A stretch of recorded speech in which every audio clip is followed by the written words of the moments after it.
El presente de una persona es la suma de las pequeñas vivencias que forman su pasado, hechos que de una u otra manera han condicionado su forma de sentir, pensar y actuar. Un pueblo sin memoria es un pueblo sin identidad, sin cultura y sin futuro.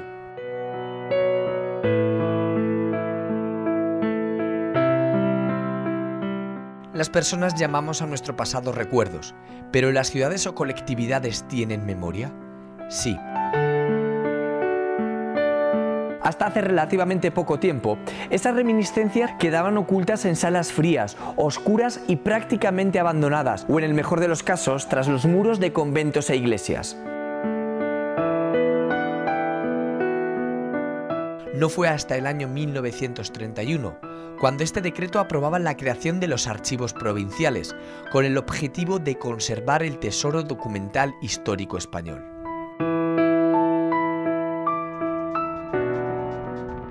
Eva, ¿qué es exactamente un archivo histórico provincial? Los archivos históricos provinciales se crean para recoger los protocolos notariales de más de 100 años. Los protocolos son las escrituras que un notario autoriza durante un año. Un año encuadernado es un protocolo notarial. Se crean en el año 1931. Lo que pasa es que el Archivo Histórico Provincial de León no entra en funcionamiento hasta 1962, porque la Comisión de Monumentos se oponía, estaba ejerciendo como histórico provincial y no quería soltarlo. Tenemos escrituras notariales desde el siglo XV en adelante. Hasta el siglo XIX los notarios tienen fe pública notarial, fe pública administrativa, fe pública judicial. Son secretarios de ayuntamientos, entonces entre la documentación notarial no solo hay las escrituras notariales que conocemos ahora, sino que también hay juelas, partijas, toda la documentación de ayuntamientos que generaba la secretaría y se lo llevaban a su notaría. Es una documentación muy variada.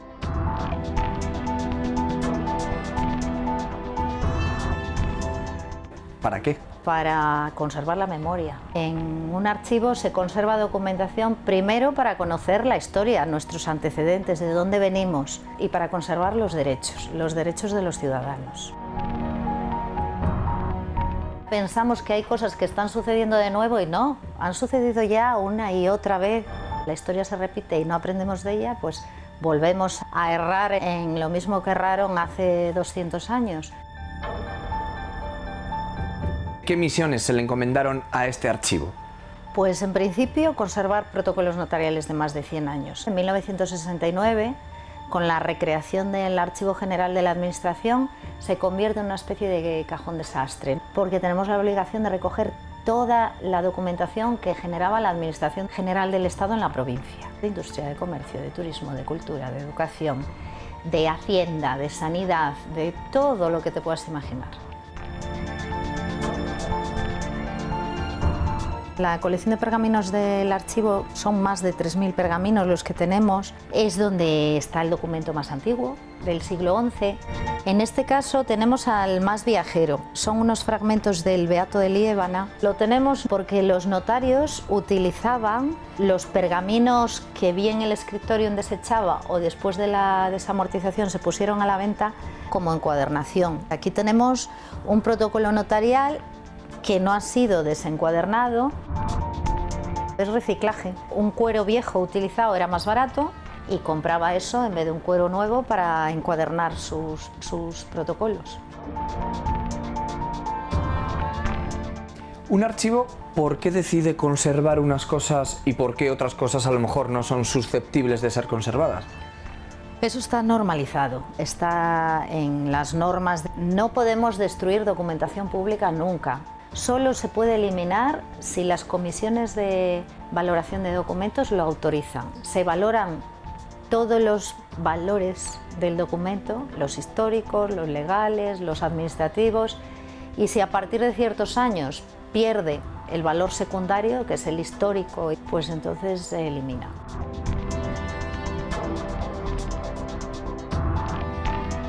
¿Y está permitida la venta de documentos antiguos? Si ese documento es privado, eso se puede vender. Tienen que comunicar a la administración que tienen interés en vender y cuál es el precio, la valoración que ellos hacen.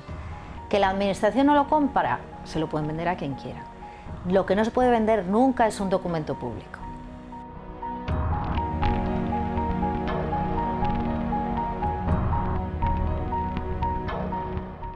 El primer archivo provincial creado en Castilla y León fue el de Ávila, en el año 1931. La llegada de la guerra y las estrecheces económicas congelaron el ambicioso proyecto. Por ejemplo, hubo que esperar más de 30 años para que León pudiera recuperar su memoria. Si hace décadas este edificio fue prisión para cientos de personas, ahora es la prisión que impide que todos los recuerdos de una provincia puedan escapar.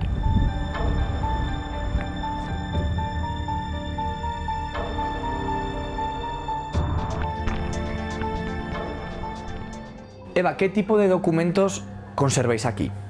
Pues conservamos los más antiguos, son los protocolos notariales, que tenemos documentación de protocolos notariales desde el siglo XV, las colecciones de pergaminos desde el siglo XI. Es documentación muy variada. La documentación notarial, como para consultarla tiene que tener más de 100 años, está vinculada a la investigación. Pero otro tipo de documentación, como la del catastro, está más vinculado a la defensa de derechos y es otro tipo de usuario que tenemos más de 40.000 consultas. ¿Quiénes pueden venir a un archivo a investigar, a documentarse? Todo el mundo. ¿Cuál es la restricción? Que el documento tenga datos personales protegidos. Como interesado tendrá acceso el interesado siempre, pero claro, no podemos venir a ver qué impuestos pagaba el vecino de al lado. Evidentemente esos son datos protegidos. Necesitamos que presenten documentación que les acredite como titulares y a partir de ahí pues ven la documentación delante de nosotros, se les expiden las copias. En este caso, ¿qué tendríamos en la mesa? Tenemos un protocolo notarial en el que se eleva a público una nota que hizo un fraile, es una nota manuscrita del año 1594, y este fraile que toma los votos hace una escritura para que el convento, cuando fallezca, reciba los bienes que haya podido tener en su vida, y en este caso esta notita está escrita en pergamino, el resto es papel de trapos, lo normal en protocolos. ¿Y esto? La documentación gráfica más llamativa y más bonita que se conserva en el histórico provincial. Este es el convento primitivo de San Francisco, son los planos. ¿Por qué los tenemos aquí? Porque entre las escrituras notariales está el contrato al artesano para que haga este convento. Hay un gran volumen de documentos los que vosotros manejáis, los que vosotros conserváis. Es el histórico provincial con más volumen de documentación. Tiene 42,5 kilómetros de estantería. Ocupados hay 32 kilómetros. ¿Es fácil poder manejar tal volumen de información? No es fácil. Dedicarte a gestionar un archivo no es... Lo meto en la caja y luego lo recupero. No, ¿cómo lo recuperas? Hay unas técnicas, una profesión, una carrera.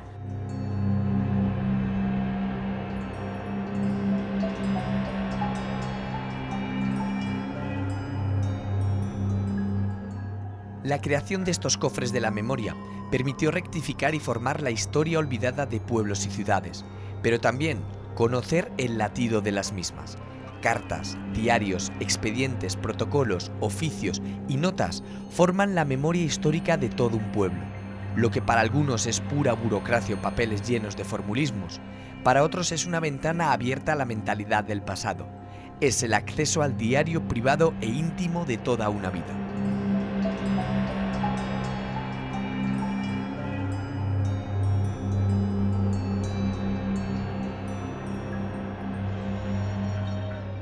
Eva, ¿permiten los archivos conocer cómo cambia la mentalidad de las sociedades o simplemente es un lugar para encontrar un dato y se acaba? Claro que permiten conocer la mentalidad, pero es como todo, a los documentos hay que saber preguntarles, porque un mismo documento puedes utilizarlo para tratar montones de temas. ¿Eres médico y quieres hacer un seguimiento de las enfermedades? Los expedientes de defunción vienen con un certificado médico, con una fecha concreta de fallecimiento y el porqué. Por ejemplo.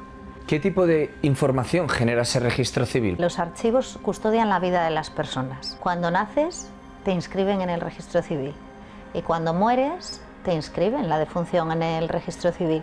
Si te casas, si tienes hijos, si te divorcias, si te vuelves a casar. todas las relaciones que tienes personales. Y después están las que tienes con Hacienda, con la agencia tributaria, con el catastro. Aquí tenemos un expediente de defunción y una declaración de nacimientos. El expediente de defunción es de 1937, es de un soldado de regulares que participó en la guerra civil. Tiene el informe médico. La consecuencia de la muerte pone parálisis cardíaca producida por arma de fuego. Y aquí tenemos las declaraciones de nacimiento del mes de enero del año 1922. ¿Puede llegar a sorprender lo que se encuentra en un archivo? Claro que sí. Hemos visto tantas cosas que depende de lo que preguntes, pues así te podríamos decir, pero muchísimas cosas sorprenden, claro. Sobre todo porque en muchas ocasiones se publican cosas sin contrastarlo documentalmente y acabamos teniendo una idea de algo que asumimos como real y luego te encuentras documentación en la que ves que no, que todo eso que se ha dicho no tiene nada que ver con la realidad.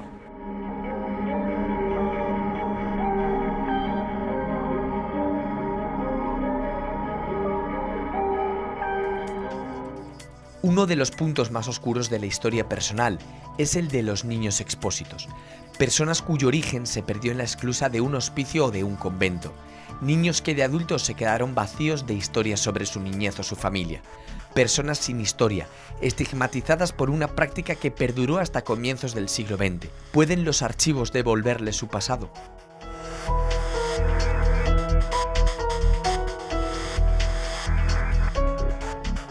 Eva, ¿de dónde nace esa documentación respecto a niños sin nombre? ¿Te refieres a los hospiciados, a los niños expósitos? Son instituciones benéficas que dependen en principio del obispado, están vinculadas a la Iglesia y después a la administración. Arca de Misericordia se llamaba primero, después se llamó Hospicio. Tenemos el de León, el de Ponferrada y el de Astorga. Y también documentación del Hospital de Sordomudos que intentaban mejorar la vida de niños que eran abandonados o tenían algún problema. ¿Por qué generaban esa documentación? Alguna finalidad tendría, ¿no?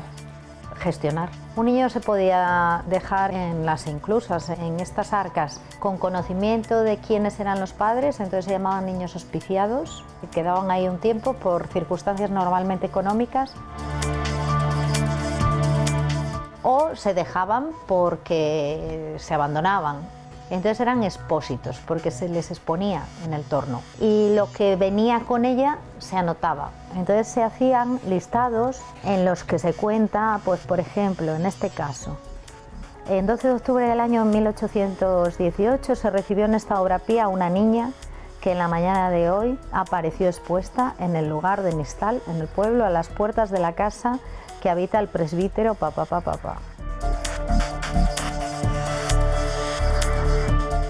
Cuentan cómo viene vestida, si lleva alguna nota. Todos los niños que llevan esta cruz en el registro es que fallecieron en la propia institución antes de salir.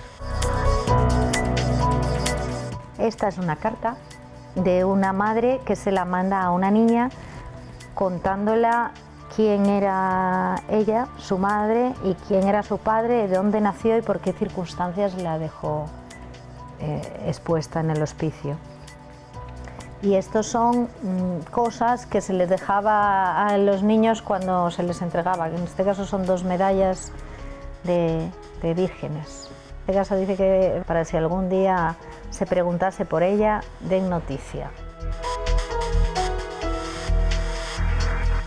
Había niños que conseguían llegar a una vida más o menos adulta. Tenemos, por ejemplo, esta que es una cartilla de la Escuela de Comercio. Tenemos cupones de racionamiento. Y luego, por ejemplo, esto, un expósito que acabó en el ejército justo antes de la guerra civil y falleció y le devolvieron al hospicio la cartilla de tropa. Permitía reconstruir una vida de esos niños que de primeras no tenían pasado. Claro, tenían un pasado inconfesable, ¿no? Podríamos decir los pobres por su familia.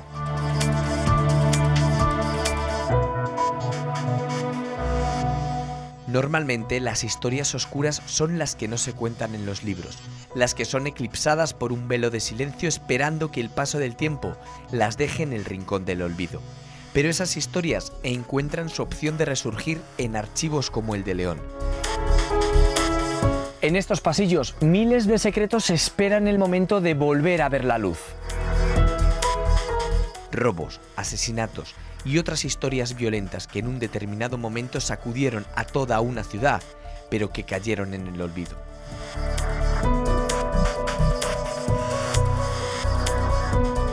Eva, para un archivero, ¿qué supone conocer ese pasado que seguramente fue protagonista alguna vez en la historia de una ciudad como León, de esos crímenes, de esos chascarrillos? En un archivo tienes información sobre todo. Esa historia triste que proviene de Caín y de Abel, desde entonces la sociedad siempre ha hecho las mismas cosas, a otras muchísimo más alegres. En todos los fondos documentales, especialmente en los relacionados con la Administración de Justicia, hay expedientes vinculados a historias oscuras, pero que es la vida cotidiana. Tenemos un fondo documental que tiene que ver con lo que sucedió en la época de la represión de la dictadura. Tenemos expedientes del Tribunal de Responsabilidades Políticas. Las personas que eran condenadas por auxilio a la rebelión se les solicitaba una sanción. Si eran ejecutados, se les solicitaba a la familia. Si no se les ejecutaba, tenían que pagar una serie de sanciones. Con eso se sufragó el régimen, con esas incautaciones de bienes. En este caso, por ejemplo, es un expediente de un general, Toribio Martínez de la Cabrera, ejecutado por ser general del ejército republicano, y a su familia se le incautaron todos sus bienes. Aparte de este tipo de expedientes, tenemos estos que son los expedientes de penales de la prisión central de Astorga. Tenemos el expediente de un minero, Balbino Meléndez Iglesias, que proviene del Frente de Asturias y fue ejecutado. Ponían una cruz en rojo, ejecutado, y el delito fue auxilio a la rebelión.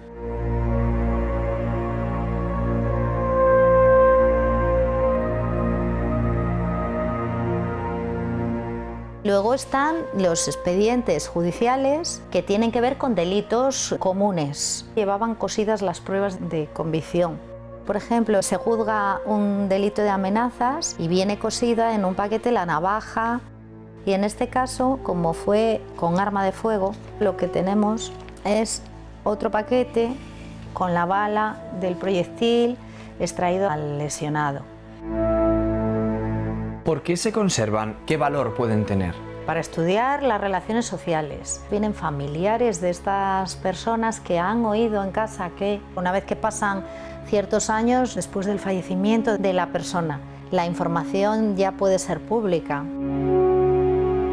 ¿Supone un archivo una ventana a nuestro pasado? Claro que sí, pero para todo lo que uno se pueda imaginar, todo lo que a cualquier persona se le puede ocurrir, siempre hay información sobre ello y depende de lo que quieras investigar y de lo que quieras conocer, pero información hay seguro.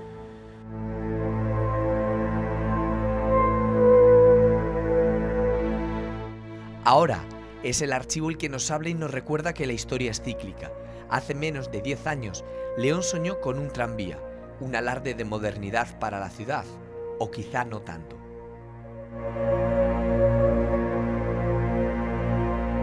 Solo los archivos hablan de personas. No solo de personas, aquí podemos ver la evolución del paisaje natural y del paisaje urbano, de cómo van evolucionando las ciudades y los pueblos.